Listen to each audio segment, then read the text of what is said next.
दोस्तों आप देख रहे हैं भारत न्यूज बिशनपुर। मैं हूं आपके साथ अलीम अंसारी। जैसे कि पैगंबर इस्लाम की शान में आपत्तिजनक बयान के दोषी रामगिरी महाराज के खिलाफ सख्त कार्रवाई के संबंध में भीम आर्मी व आया समाजवादी के कार्यकर्ताओं ने आज बिशनपुर तहसील में पहुंचकर एसडीएम साहब को ज्ञापन सौंपा है। वहीं अगर बात करें तो बड़ी संख्या में लोग पहुंचे हैं। हमारे साथ में राजा राम माथुर जी है, उनसे जानेंगे आखिरकार उन्होंने जो ज्ञापन दिया है क्या पूरा मामला है। क्या पूरा मामला है? ये मामला ये है कि महाराष्ट्र के रहने वाले महात्मा नासिक महाराष्ट्र के महात्मा गंगागिरी जी के द्वारा नबी के शान में कुछ अपशब्दों का प्रयोग किया गया है। उससे बहुजन समाज आक्रोशित था और उसी आक्रोश को लेकर के हम सब ने आज माननीय राष्ट्रपति महोदय को ज्ञापन सौंपा। अगर कार्रवाई नहीं होती तो मतलब क्या करेंगे आप लोग? देखिए, अगर कार्रवाई नहीं होती है तो ये तो पहली चीज़ तो ये है कि ये सरकार की एक नीति ही गलत होगी कि वो कार्रवाई ना करे। कि कोई किसी का अपमान करे और सरकार कार्रवाई ना करे, ये बहुत ही गलत बात है। अगर कार्रवाई नहीं होती है तो हम लोग रोडों पे उतरेंगे।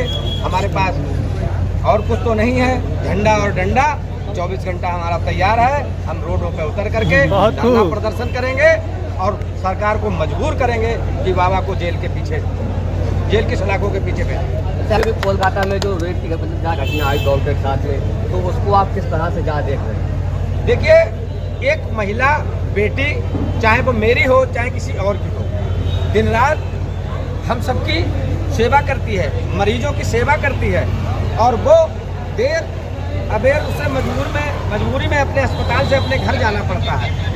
अगर उन लोगों को भी ये सरकार सुरक्षित व्यवस्था नहीं दे पाएगी तो सरकार को अपनी कुर्सी खाली कर देना चाहिए और दूसरों को मौका देना चाहिए जो लोगों को न्याय दिला सके। क्योंकि जिस तरह से देश में बहन बेटियों के साथ रेप की घटनाएं हो रही हैं, हत्याएं हो रही हैं, दलितों के साथ हो रही हैं, मुस्लिमों के साथ हो रही हैं, तो ये कानून व्यवस्था के हिसाब से अच्छा नहीं है। यही मैं कहूँगा कि अगर इस पर कुछ निर्णय नहीं लिया गया, सख्त से सख्त कार्रवाई नहीं की गई, तो हम लोग धरना प्रदर्शन और रोड पर उतर करके सरकार को मजबूर करेंगे। हमारे साथ में भारती जी है, उन्हें भारती जी ज्ञापन सौंपा है। तो क्या ज्ञापन दिया? ये हमारा 5-6 सूत्रीय ज्ञापन था, जिसमें महाराष्ट्र के रहने वाले बाबा जिन्हें जो मुस्लिम समाज के धर्म गुरुओं पर आपत्तिजनक प्रक्रिया की कोलकाता में जो डॉक्टर मोमिता के साथ दुष्कर्म करके उसकी हत्या कर दी गई, उसके विरोध में था। बिहार में 14 साल की बच्ची जिसका दुष्कर्म करके हत्या कर दी गई, उसके विरोध में था। मेरठ में 2 साल की बच्ची के साथ दुष्कर्म करके हत्या कर दी गई, उसके विरोध में था। बहराइच में मुस्लिम समाज की शिवा नाम की लड़की, उसके साथ दुष्कर्म करके उसकी हत्या कर दी, उसके विरोध में था।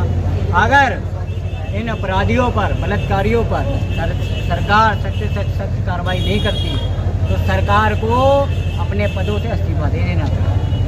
इस्तीफा दे करके इस देश में व प्रदेश में होने वाली घटनाओं पर उन राज्यों में राष्ट्रपति शासन भी लागू कर देना चाहिए।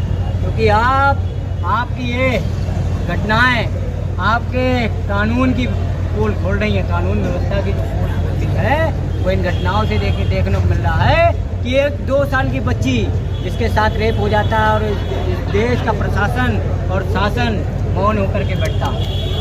तो हम आज ये विरोध मार्च करने के बाद हमने ये मांगे रखी हैं प्रशासन के लोगों से, शासन के लोगों से और माननीय महामहिम राष्ट्रपति जी से कि ऐसे दरिंदों पर सख्त कार्रवाई होनी चाहिए और वहाँ के जो राज्यों की सरकार हैं जो इन व्यवस्थाओं को, जो बहन बेटियों की सुरक्षा को ना देखने के लिए नाकाम हैं, उन पर भी सख्त कार्रवाई होनी चाहिए। ज्ञापन दिया है, क्या आश्वासन मिला आपको? आश्वासन देखिए एसडीएम साहब को दिया है। अभी क्या उन्होंने तो कहा है कि भाई भेजेंगे और जल्द ही न्याय के लिए आश्वासन दिया है। अगर ये न्याय नहीं मिलता है तो हम उच्च स्तर पर जाकर के पार्टी और संगठन का झंडा लेकर के माननीय चंद्रशेखर आजाद जी के नेतृत्व में बड़े आंदोलन के साथ बहन बेटियों के न्याय के लिए सड़कों पर उतरकर नीला पट्टिका डालकर बहन बेटियों के परिवारों को न्याय दिलाने का काम करें। हमारा कैमरा सहयोग के साथ अलीम अंसारी, ग्राउंड रिपोर्ट पीलीभीत।